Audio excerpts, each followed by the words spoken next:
I fear not the dark itself, but what may lurk within it. Welcome to Lurk, bringing you creepy, strange, and bone-chilling stories, with your host, Jamie Jackson.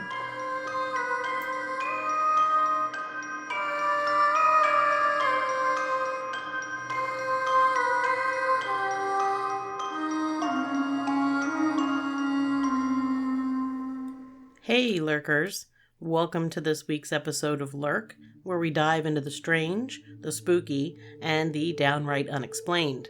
Before we get started this week, I just wanted to say sorry that I have been missing in action this month. It's been kind of crazy around here. It's always kind of crazy around here, but I spent about 2.5 months painting as a volunteer thing for our church. And in between that, I also had a week of scout camp. And then I had several different trips, either with family or just on my own. There was a weekend in August, the beginning of August. I think it was August. Yes, towards the beginning of August, that I had gone down to our family's place in Virginia and had every intention of recording multiple episodes. I was alone in the house, totally quiet, no road noise. I thought this is a great opportunity. But I actually ended up only spending the time that it took for me to sleep at night and about 5 hours during the day on the Saturday by myself. The rest of the time I spent with cousins. Either my cousins that I already know, or I spent some time with my new cousins, as I say, with air quotes. They're new not because they were just born. They're older than I am, but they're new because we just discovered we were cousins. So that was actually quite a bit of fun. There have been other trips down there, and again, I have intentions of, I'm going to do research, I'm going to do this. And then I do things like staying out until 2 a.m. with said cousins. It's great. It's wonderful to feel like you're, 16 again, I guess. Sneaking in the house at 2 a.m. Anyway, let's get on with this episode. Definitely buckle up, because tonight we're heading to the shores of Pascagoula, Mississippi, for one of the most chilling and well-documented UFO abduction cases in history.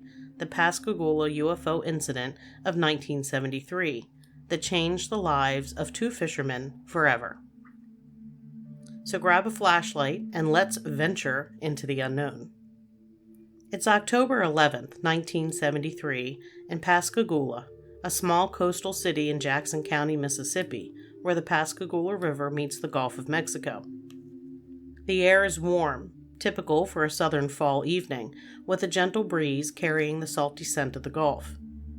Our story centers on 2 shipyard workers, Charles Hickson, a 42-year-old foreman with a no-nonsense demeanor, and Calvin Parker, a 19-year-old welder, quiet and still finding his way in the world. The 2 are co-workers at F.B. Walker & Sons shipyard, and after a long day, they decide to unwind by fishing off an old pier on the west bank of the Pascagoula River. The pier is secluded, surrounded by marshy grass and abandoned industrial equipment, with the river's dark waters reflecting the fading twilight. It's just another quiet night, or so they thought. What happened next would turn their lives upside down and put Pascagoula on the map as a hotspot for the paranormal. Charles and Calvin were focused on their fishing rods. The water was lapping softly against the pier's weathered pilings. It's around 9 p.m., and the sky is clear and dotted with stars. Suddenly, a strange whirring or zipping sound cuts through the stillness like an electric hum fixed with a faint hiss. Both men pause, puzzled, as the sound grew louder. They glance up and spot flashes of pale blue light pulsing across the river, erratic and unnatural. Hovering about 40 feet above the ground is an oval-shaped object, roughly 30 to 40 feet long, 14 feet wide, and 8 to 10 feet high. Charles later described it as oblong like a football, but flatter, with no visible windows, seams, or propellers, unlike any aircraft he'd ever seen.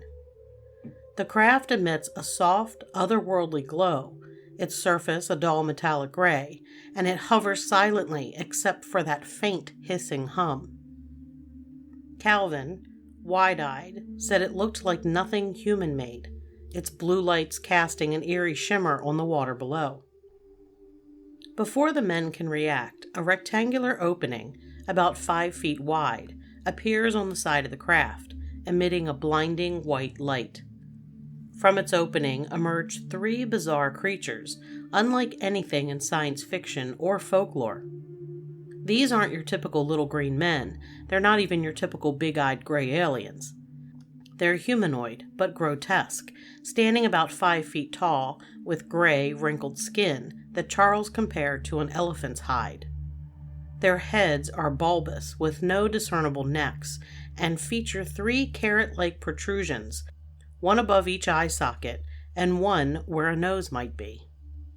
Their eyes, if they have any, are either tiny slits or not visible at all.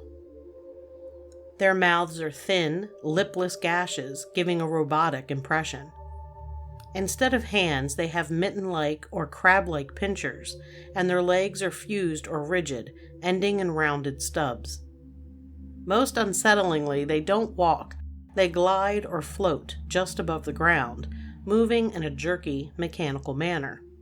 I would think if they had rounded stubs, they wouldn't really be able to walk that well anyway. Charles and Calvin are rooted to the spot, their bodies paralyzed, but their minds fully aware.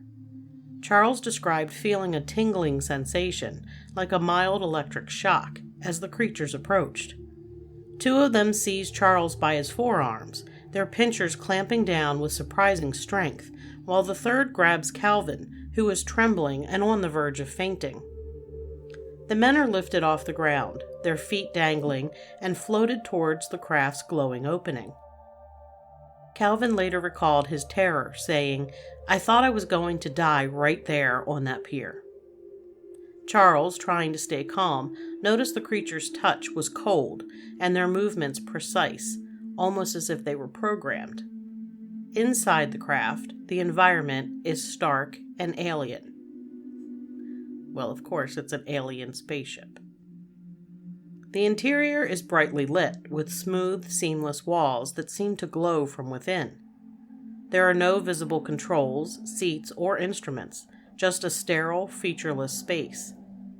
Charles is positioned horizontally, as if on an invisible table, and subjected to a bizarre examination. A device resembling a large floating eye, about the size of a football, emerges from the wall and hovers over him. It emits a soft hum as it scans his body from head to toe, its movements slow and deliberate. Charles felt no pain, but described an overwhelming sense of being studied, as if the device was peering into his very thoughts. He tried to speak, but found his voice wouldn't work, and the creatures remained silent, their slit-like mouths unmoving.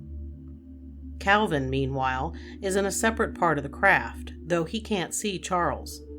He's also held in a prone position, paralyzed and terrified.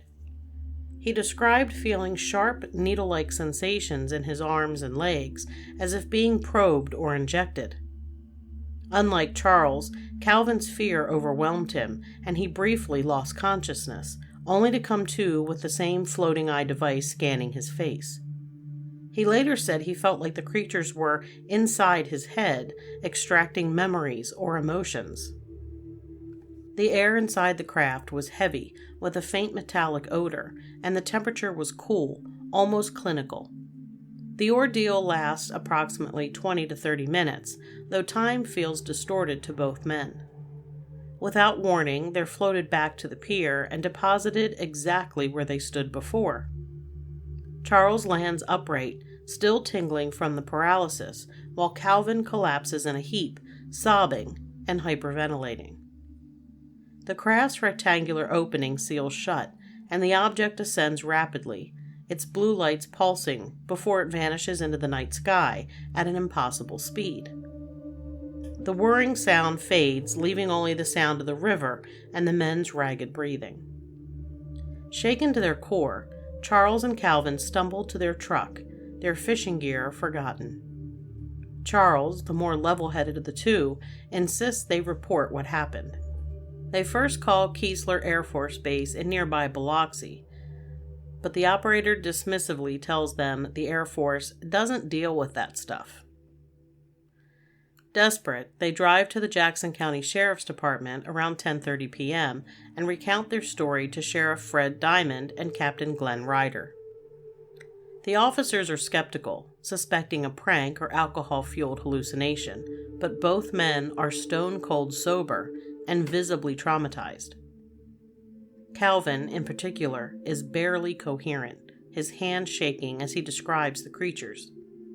To test their story, the sheriff interviews them separately, probing for inconsistencies. He also leaves them alone in a room with a hidden tape recorder, hoping to catch them admitting to a hoax. The resulting audio, later made public, is one of the most compelling pieces of evidence in the case. The two talked about fear, sleeplessness, and needing to see a doctor, among other things. At times, it was almost like they were talking to themselves. Here is the audio of their conversation. You had the coffee? Sir? Coffee? Yes. Don't smoke coffee? No, sir. Thank you.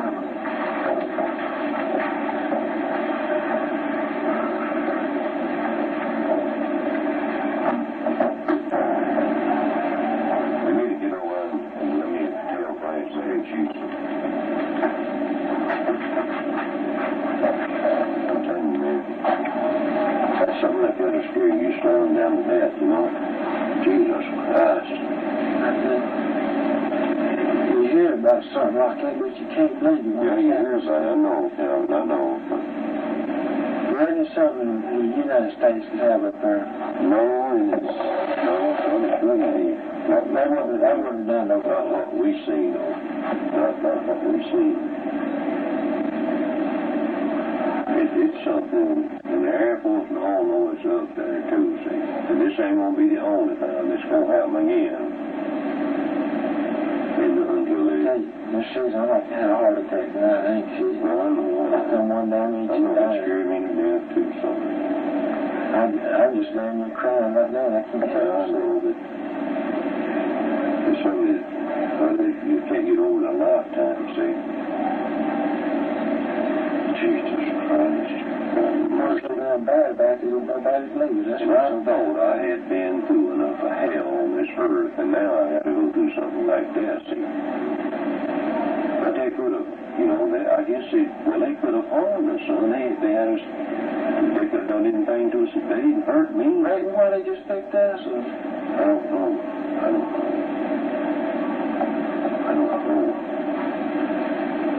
I'm telling you, man, I couldn't take much more than that. I know you get to bed and get some nerve pills or something, see the doctor or something. I can't stand it. I'm about to go all to pieces. I'll take you by the, when they get through us, we'll go by the burn. I'll get you something, settle you down with so you get some damn sleep. I keep sleeping that like it is. I'm just laying there crazy.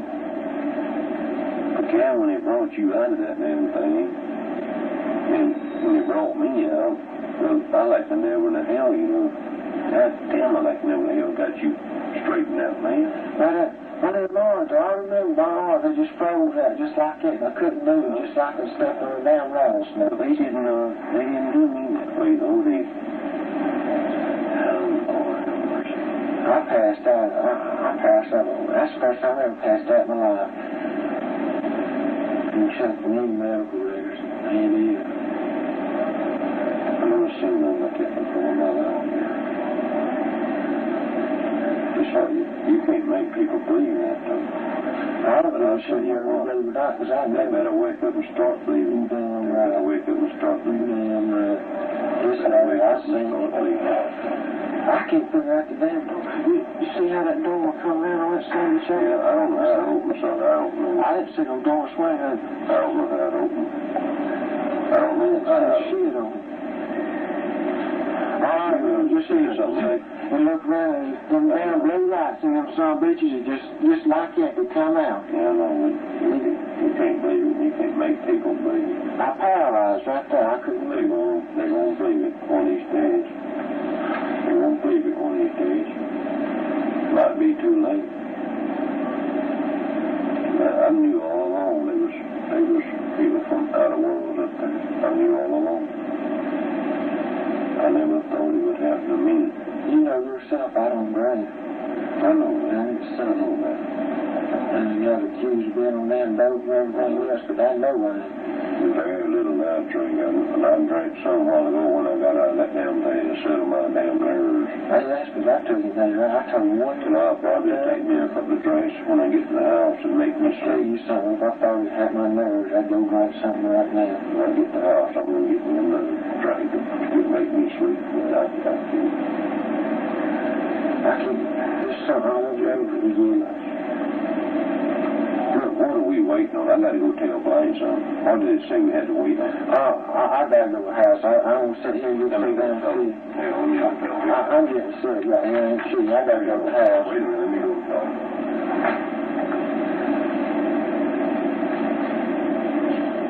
That be somebody else. I know the audio is difficult to hear and understand in parts.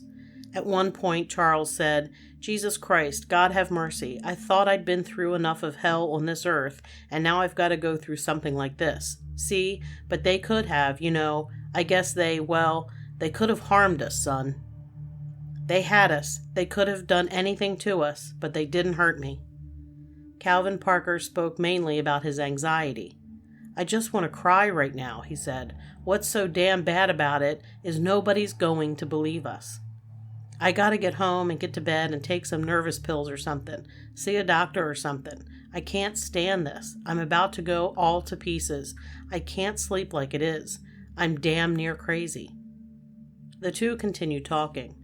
Charles's voice is steady but strange as he says, "I ain't lying, Calvin. I thought I was gonna die up there." Calvin, near tears, responds, "I know, Charlie. I passed out, man. I couldn't take it." Their fear is palpable, and there's no hint of collusion or fabrication. Sheriff Diamond later admitted he believed they were telling the truth, saying, "Those boys were scared to death." Physically, the men do show signs of their ordeal. Charles has small puncture marks on his forearms, red and slightly swollen, where the creatures grabbed him. Calvin has similar marks, along with a bruise on his shoulder. Both complain of lingering numbness in their limbs and a metallic taste in their mouths. Charles also reports a burning sensation in his eyes, possibly from the craft's bright lights. The men's story was consistent, and their fear was undeniable. By the next morning, the story breaks, and Pascagoula becomes a media circus. Reporters from local papers like the Mississippi Press and national outlets descend on the town, along with UFO researchers and curious onlookers. The sheriff's office receives over 50 calls from residents reporting a large, oval-shaped object with blue lights in the skies at night. Some reports were from as far away as 20 miles. One witness, Maria Blair, who worked at a nearby dock, later said she saw a glowing craft streak across the river but stayed silent for decades, fearing ridicule. Charles, being older and more outspoken, handles most of the interviews, appearing on the Dick Cavett Show and speaking at UFO conferences. He later published a book, UFO Contact at Pascagoula, in 1983, claiming additional encounters in 1974, including telepathic messages from beings warning of humanity's self-destructive path. Calvin, overwhelmed by the attention, retreats from public view. At just 19, he's unprepared for the scrutiny and moves out of Pascagoula, marrying his high school sweetheart and working odd jobs in oil fields. He avoids discussing the incident for decades, suffering from PTSD and nightmares about the creatures. In 2018, Calvin finally shares his side in Pascagoula, the closest encounter, My Story, describing the lifelong impact of the abduction. He recounts how he'd wake up screaming, convinced the creatures were in his room, and how he quit jobs whenever coworkers recognized him as that UFO guy. His book adds new details, like the sensation of his memories being downloaded during the examination, and a lingering fear that the beings might return. The Pascagoula incident is bolstered by several pieces of evidence. The secret sheriff's tape captures the men's raw emotion and consistent accounts. Charles reportedly passed a polygraph test administered by a private firm, though skeptic Philip Klass claimed he refused a more rigorous one offered by law enforcement. Calvin passed a lie detector test in the 1990s, conducted by a retired FBI polygraphist. The puncture wounds on their arms were documented by the sheriff's office, and multiple witnesses corroborated the strange lights in the sky.